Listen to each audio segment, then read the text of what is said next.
He's OJ Simpson. He's going nuts. Those were the frantic, terrifying words of Nicole Brown Simpson on a 911 call in 1993. And honestly, we really have to start this explainer right there, with that chilling reality.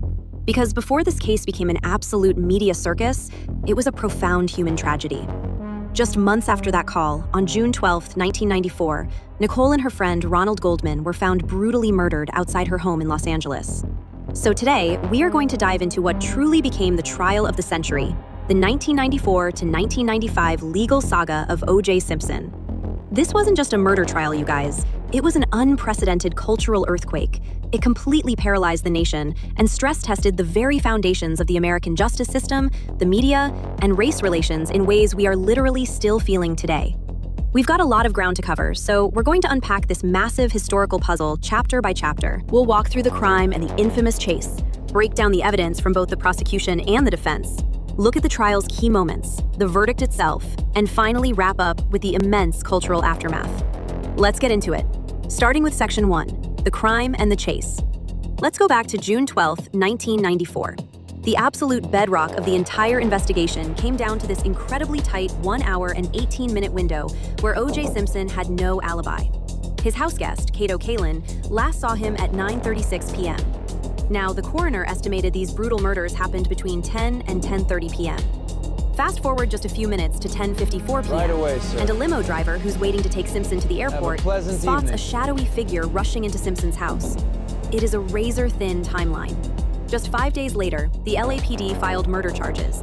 But instead of turning himself in like a typical suspect, Simpson went on the run with his friend Al Cowlings. He left behind a letter that was read to the press stating, "Please think of the real OJ and not this lost person."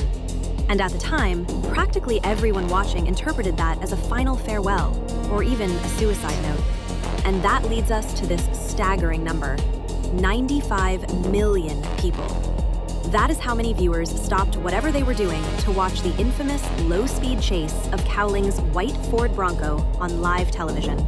I mean, TV networks literally cut away from the NBA Finals to broadcast it. It created this surreal, shared national moment that perfectly set the stage for the absolute spectacle the trial was going to be. Moving to Section 2, the prosecution's evidence. Because at the start, it looked like a forensic slam dunk. The prosecution came to court armed with just a staggering volume of physical evidence, relying heavily on what was some pretty cutting-edge forensic DNA technology. They found blood matching Simpson's DNA at the crime scene, with a 1 in 9.7 billion probability of error. Inside his Bronco, a 1 in 21 billion match. They had rare, size 12 Bruno Magli bloody shoe prints. They had a bloody left RS-like glove at the murder scene that matched a right glove found at Simpson's estate. They even matched carpet fibers from his car to the victim's. On paper, it was an overwhelming mountain of proof. And to explain why a beloved celebrity would commit such a heinous crime, the prosecution chronologically mapped out a motive. They pointed to a highly documented history of domestic abuse, including a 1989 incident where Simpson actually pleaded no contest to spousal battery. They argued all of this culminated in a lethal final act of control after Nicole definitively ended their relationship. Section 3, the Dream Team's defense. This is where the prosecution's perfect narrative hits a wall. Simpson hired an elite, all-star dream team of defense attorneys. We're talking heavy hitters like Johnny Cochran, Robert Shapiro, F. Lee Bailey, and Barry Scheck. But they faced a massive problem. I mean, ask yourself, how in the world do you successfully defend a client against a 1 in 21 billion DNA match? You can't just fight the science, right? Well, actually, that's exactly the pivot they made. They didn't fight the science, they fought the humans performing the science. While the prosecution touted their pristine forensic evidence, the defense systematically tore apart the LAPD's collection methods. They honed in on investigators Dennis Fung and Andrea Mazzola, highlighting major mistakes, like leaving blood samples in hot, unrefrigerated police vans for hours. The defense argued this wildly sloppy work caused the samples to degrade and cross-contaminate in the lab. Basically, they planted the seed of reasonable doubt. But the Dream Team didn't stop at incompetence. They went nuclear. They escalated their argument to allege a massive, racially motivated police conspiracy. They openly suggested that LAPD detectives, specifically Mark Furman and Philip Von Otter, actively planted the bloody glove at the estate and intentionally smeared Simpson's blood on the back gate of the crime scene. The defense's argument was clear. A notoriously racist police force saw an opportunity to frame a famous black man, and they took it. Section 4. Key trial moments. When these two drastically different narratives collided in court, it gave us some of the most dramatic moments in legal history. Which brings us to arguably the most iconic turning point of the whole trial.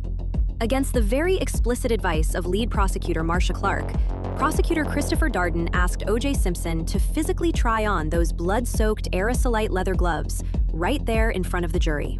And on camera, Simpson appeared to struggle mightily. The gloves just looked entirely too small. Now, the prosecution tried to argue later that the leather had shrunk from blood and moisture, but honestly, the visual damage was totally done.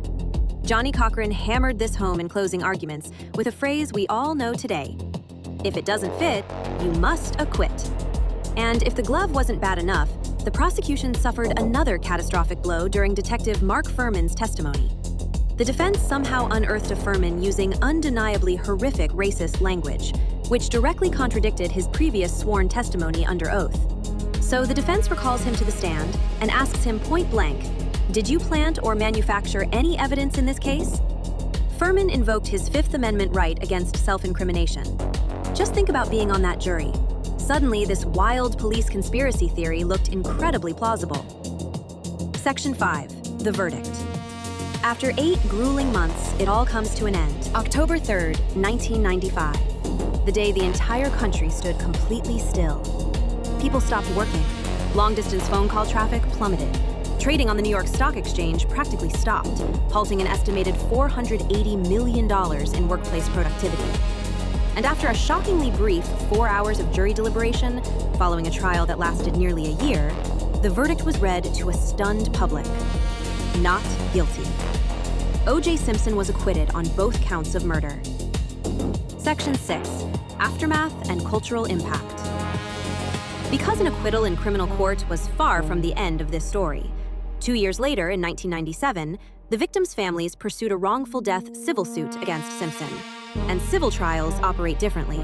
There's a lower burden of proof, and new evidence was allowed. This time, a jury saw Nicole's diary detailing the abuse, along with newly discovered photographs of Simpson actually wearing those exact rare Bruno Magli shoes he previously swore he didn't even own. This completely different jury found Simpson liable, ordering him to pay $33.5 million in damages. But stepping back from the courtroom, look at this stark racial divide in post-verdict polling. It is fascinating and tragic. It proves that two different groups of Americans watched the exact same trial, but experienced two entirely different realities. 75% of white Americans believed Simpson was guilty, while only about 30% of Black Americans felt the same way. You have to remember, for many Black Americans, this verdict was seen as a rejection of a historically biased police force, especially happening just 3 years after the Rodney King riots. Meanwhile, for many white Americans, it felt like a blatant, undeniable miscarriage of justice. The ripples of this case are literally everywhere today.